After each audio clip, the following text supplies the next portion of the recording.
Live from Fargo and serving you on TV, online and on the go. This is Valley News Live 10 at 10. And when we used to live in Frontier in '97 in the flood, they flooded and they're not assessed near as much as we are.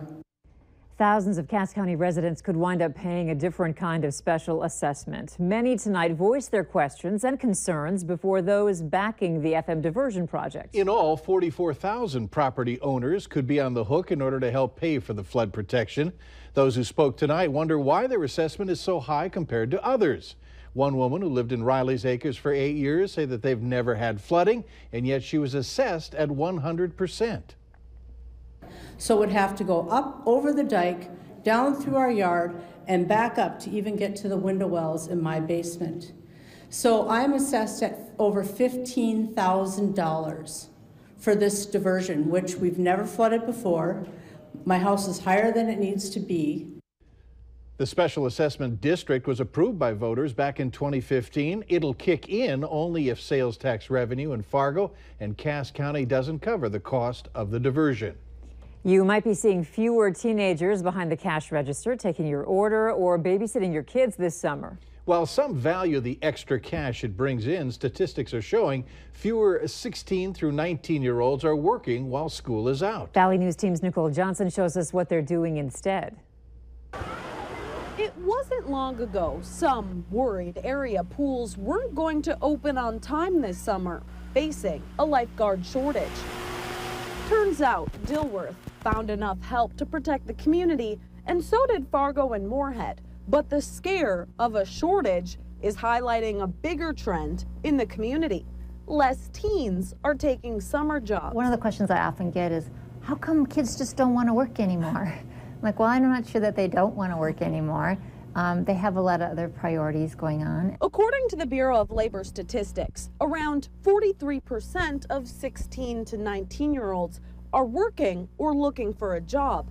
That's a 10% decrease from a decade before and a huge drop from the previous generation where 70% of teens had jobs. This past spring, almost 70% of the high school graduates went on to college right away. Carrie Fry with the Job Service of North Dakota says she doesn't think teens are being lazy. Instead, they're going for different opportunities. And instead of going to work at McDonald's for the summer, they can go right into, say, a diesel mechanics training program or some type of technical training right away, and then they can get their career job sooner than if they wait and enroll in the fall.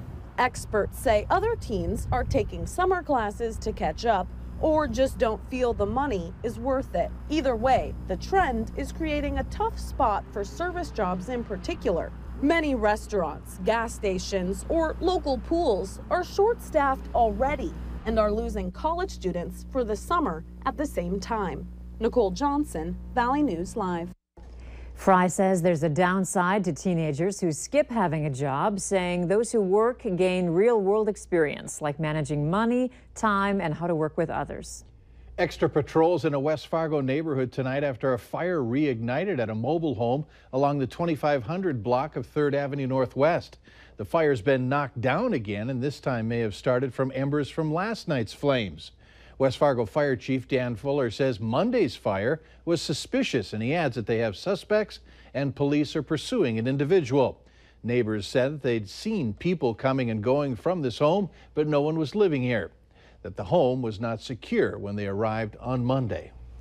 A construction worker who was hurt after falling onto concrete Monday afternoon died today.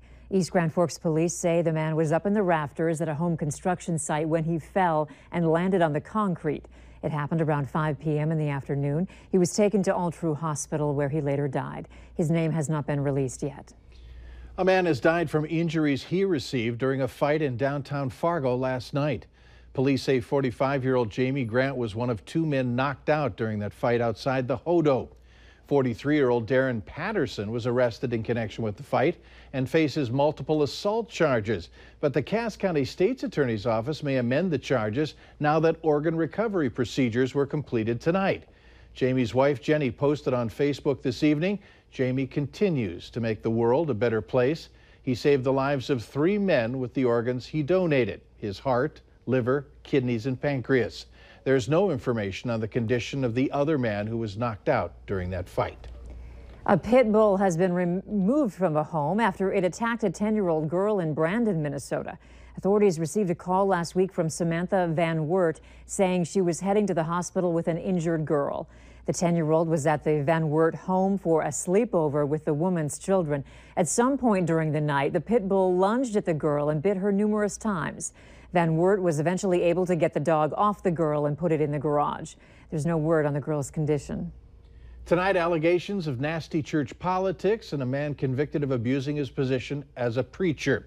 Several members of the Plymouth Congregational United Church of Christ in North Fargo contacted our whistleblower hotline, saying that Mervyn Kelly was asked to preach this past weekend. Kelly was convicted 16 years ago in Fergus Falls, where the court found him guilty of abusing his power as a preacher. He was accused of having a sexual relationship with a woman coming to him for counseling. Kelly told us over the phone that he's not serving in any capacity with the church and that he's already paid his debt to society. Very concerning. We withdrew our membership this morning. I know several other people have withdrawn their membership just out of concerns for who they have representing the church right now. You know, it's a perfect position for somebody that's a predator. Others who contacted our whistleblower hotline told us the previous pastor was ousted just last week, and many are deciding to move to a new church. There are a number of people in the valley wondering why all 3 Romo's restaurants in Fargo are closed. At the 13th Avenue location, there's a piece of paper taped to the front door reading, "Due to maintenance, we're closed today." A Kilbourne Group representative says the Romo's inside the Black Building was closed over the weekend, and someone on Romo's Facebook page wondered why it was closed again today. Valley News Live reached out to the owner, Rodolfo Romo, multiple times for a comment, but haven't heard back yet. On the menu tonight for our restaurant report card, one restaurant is being served for possible contamination on the dishes. Another is taking home the Clean Plate Award for keeping things fresh. Valley News Team's Abby Furchner has more. 2 similar restaurants with 2 different outcomes. Our first stop is the Vietnamese restaurant Viet Palace. They were cited for not having their dishwasher temperature to the right degrees. This could cause contamination and bacteria, not to mention residue from before to be left on the dishes. Management said they fixed the problem immediately and that this is the first time they have had this critical citation. Izumi Sushi and Hibachi is keeping their restaurant fresh and clean by getting new food shipments in twice a week. This isn't their only secret to success. This restaurant leaves a break in the afternoon for cleaning before the dinner rush. Foods make the fresh made every morning, making sure that we have enough to serve for the lunch. And then lunchtime is over, we usually have a 2-hour window break on it, and then we usually prepare that for the dinner menus.